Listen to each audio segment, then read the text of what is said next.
This is an ABC News special report. Now reporting, George Stephanopoulos. And we are coming on the air right now because President Obama about to appear in the White House briefing room to address that police shooting in Baton Rouge earlier today. 3 police officers killed, 3 wounded. I'm here with our senior justice correspondent, Pierre Thomas. We now have the shooter identified. Yes, he's described as Gavin Long, 29 years old, from Missouri.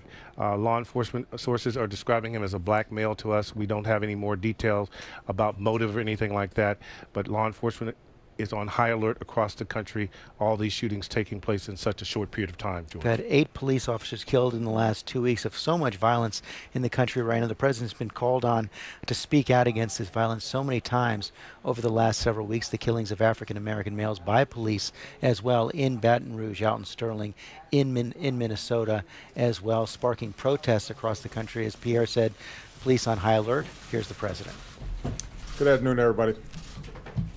As all of you know now, this morning 3 law enforcement officers in Baton Rouge were killed in the line of duty. 3 others were wounded. One is still in critical condition. As of right now, we don't know the motive of the killer. We don't know whether the killer set out to target police officers or whether he gunned them down as they responded to a call. Regardless of motive, the death of these 3 brave officers underscores the danger that police across the country confront every single day. And we as a nation have to be loud and clear that nothing justifies violence against law enforcement. Attacks on police are an attack on all of us and the rule of law that makes society possible. Now, earlier this afternoon, I spoke with Governor Edwards and Mayor Holden, and I offered them the full support of the federal government and reiterated my full support for law enforcement in Baton Rouge and for police officers across the country. I also spoke to the Attorney General. The FBI has already been on the scene, and through the work of all levels of government, justice will be done. Most of all, our hearts go out to the families who are grieving. Our prayers go out to the officer who's still fighting for his life. This has happened far too often, and I've spent a lot of time with law enforcement this past week. I'm surrounded by the best of the best every single day, and I know whenever this happens, wherever this happens, you feel it.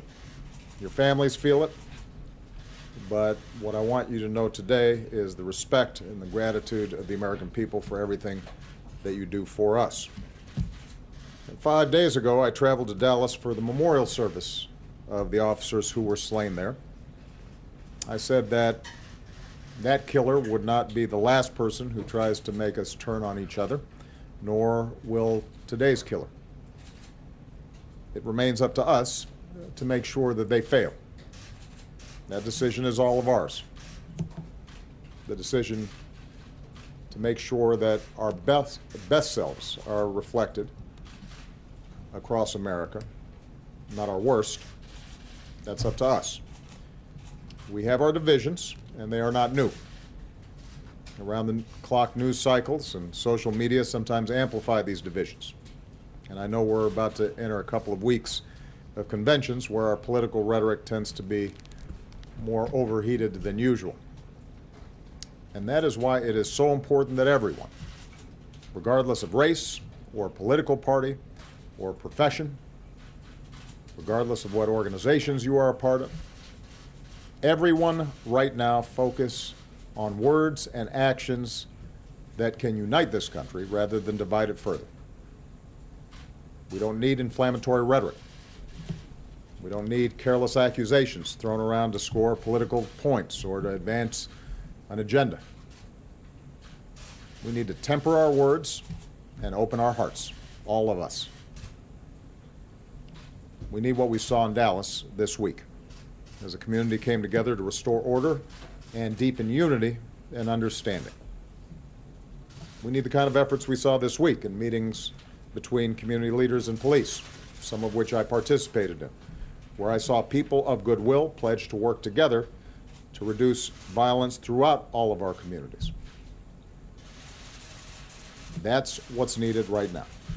and it is up to all of us to make sure we are part of the solution and not part of the problem. You know, someone once wrote, "A bullet need happen only once, but for peace to work, we need to be reminded of its existence again and again and again." My fellow Americans, only we can prove through words and through deeds that we will not be divided, and we're going to have to keep on doing it again and again and again. That's how this country gets united. That's how we bring people of goodwill together. Only we can prove that we have the grace and the character and the common humanity to end this kind of senseless violence, to reduce fear and mistrust within the American family, to set an example for our children. That's who we are, and that's who we always have the capacity to be. And that's the best way for us to honor the sacrifice of the brave police officers who were taken from us this morning. May God bless them and their families. May God bless the United States of America. Thank you very much. Stern and sober President Obama there in the White House briefing room honoring the sacrifice of those officers killed in Baton Rouge.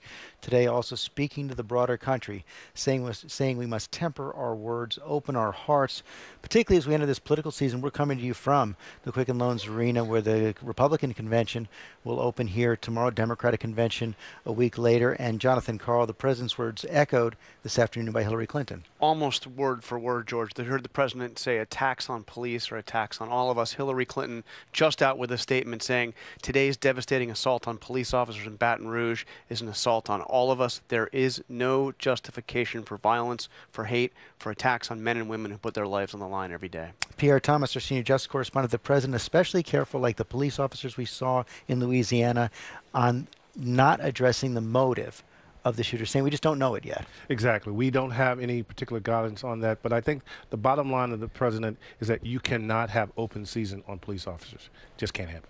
Okay, Pierre Thomas, John Karl, thanks very much. We're going to go off for now. We'll be back in just a bit with World News. This has been a special report from ABC News.